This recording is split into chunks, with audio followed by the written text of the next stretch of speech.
అందరికి నమస్కారం అండి. ఇవాళ కొరమేన్ కల్చర్లో డిసీజెస్ ఏ విధంగా వస్తాయో ఈ వీడియోలో చూద్దాం. ఇవాళ మనం డిసీజ్ గురించి మాట్లాడుతున్నామండి. ఆ డిసీజెస్ ఎందుకు వస్తాయో కూడా చూద్దాం. ఇవాళ కొరమేన్ కల్చర్లో డిసీజ్ ఫస్ట్ మనం గమనించవలసింది ట్యాంక్లో చేపలు ఏ విధంగా ఉన్నాయి ఫస్ట్ చూసుకోవాలి.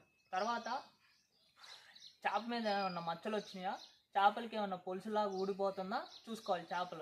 చేపలు చూసుకున్న తర్వాత అది ఏ డిసీజ్తో కన్ఫర్మ్ చేసుకోవాలి. ఇక్కడ డిసీజ్ డిఫరెంట్ టైప్స్ ఉంటాయండి. అందులో ఫస్ట్ మనం గమనించవలసింది యూఎస్ అంటే ఎపిసోడిక్ అల్సరేటివ్ సిండ్రోమ్. ఇప్పుడు చేపలు చూద్దాం. ఇక్కడ డిసీజ్ వచ్చిన చేపలు మనం ఏ విధంగా చూస్తున్నాం కూడా చూద్దాం. చేపలు చూపించండి.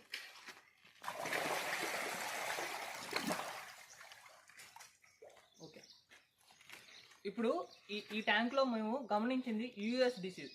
యూఎస్ అంటే ఎపిసోడిక్ అల్సరేటివ్ సిండ్రోమ్. దీనికి వాడుతుంది మన మెడిసిన్ వచ్చేసరికి సిఫాక్స్ వాడుతున్నాం.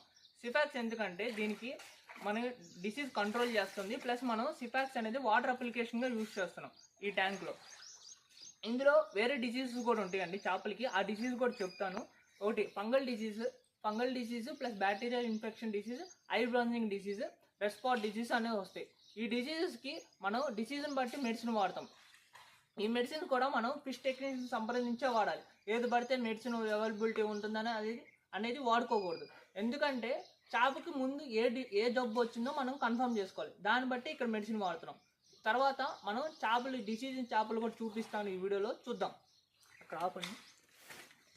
ట్యాంక్లో చేపలు డిసీజ్ ఉన్న చేపలు వేరే ట్యాంక్లో వేసుకోవాలి. అది మొబైల్ ట్యాంక్లో అయితే చాలా బెటర్గా ఉంటుంది.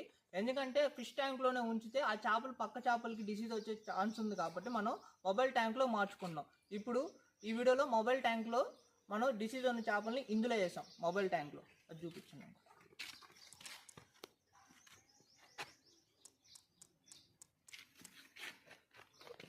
వెళ్ళొచ్చు.